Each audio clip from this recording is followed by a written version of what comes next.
you are now joined with Blake Anderson, the head coach of Arkansas State. If you have a question for Coach Anderson, please dial *1 on your phone at this time. Again, *1 to get your questions in the queue. Coach, while we're waiting, would you mind starting us off with a opening statement?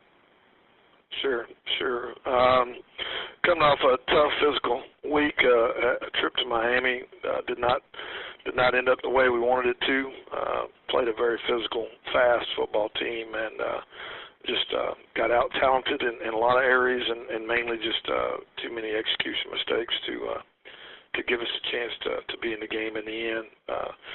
Had a chance to make it a 6-point game right after halftime, and didn't take advantage of field position in the third quarter. But the kids played hard for 60 minutes. Probably the best thing we have to build on is just the attitudes and the effort level of our kids, and it's going to give us a chance to continually get better. Still playing a lot of freshmen. I think we played 15 or 16 true freshmen Saturday, and those guys are getting better, and hoping that over the next few weeks they can contribute more and more as we get into conference play.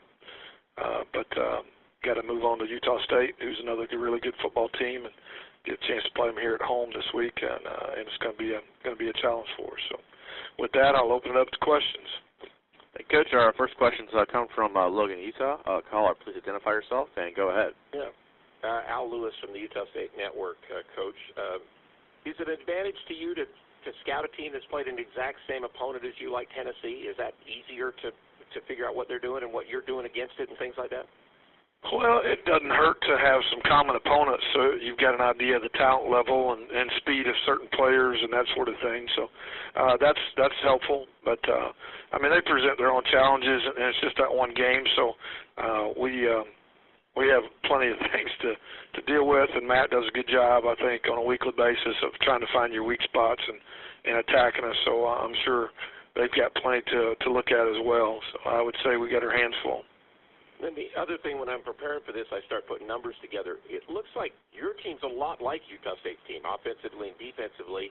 So what do you see as the biggest differences between Arkansas State and Utah State, just off the top of your head? Well, I mean, I got to think that traveling here is going to be easier on us than it is on them. I'm hoping that travel and potentially, if it heats back up, that weather could play in our favor. We like to play at home and been successful here at home. The teams are a lot alike.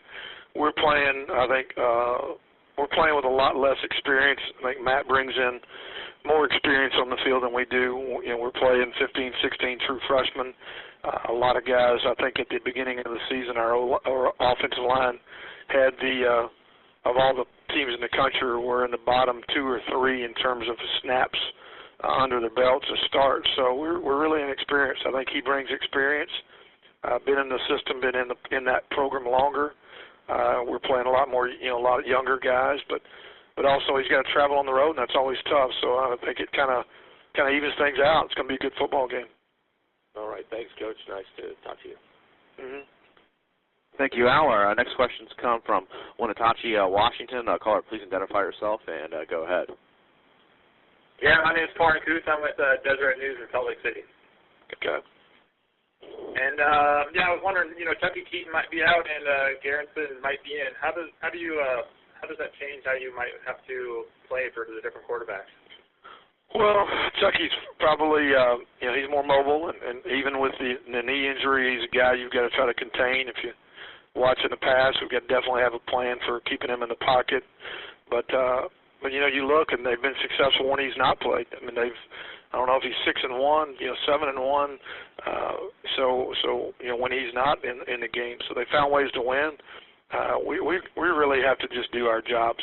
Some of our biggest issues this past week and the week before had very little to do with the opponent. Had a lot more to do with us just having communication breakdowns and technique breakdowns. So whichever one of those guys play, they're going to be plenty good enough on offense to score points. We got to just do our job and play more soundly and better with technique and eliminate our issues and our mental errors and give ourselves a chance to be in the right spot regardless of who plays. And what about the Utah State defense? They seem to be gelling pretty well and played really well this last weekend. What scares you most about them? Well, they do a great job playing the run. I mean, I think they rank very high in stopping the run. Get a lot of different looks, multiple looks with as many inexperienced guys as we have on offense. the different variations that we're going to get can create some problems. We've got to do a great job of being simple on our side to make sure we can cover the different looks, and I think Matt does a great job at having his guys play hard. When you watch them on film, through every phase, offense, defense, and special teams, they play with a tremendous amount of speed and tempo and play hard. And that's something that we always pride ourselves in. It's something that keeps us in games at times when we're outmatched physically. And I think he's done a good job of that. And you can see it in their record last year. You can see it when they're playing on film this year, that the guys play hard for 60 minutes. And so you're never out of it, regardless of the score, whether up or down. The game's going to last. It's going to be competitive for 60 minutes. All right, thank you, Coach. Thank you, and thank you, Coach. That's all the questions we have for you today. We do appreciate your time. Thanks. Thank you. If everyone can stand by, we'll have Mark Hudspeth of UL Lafayette on shortly. Please stand by.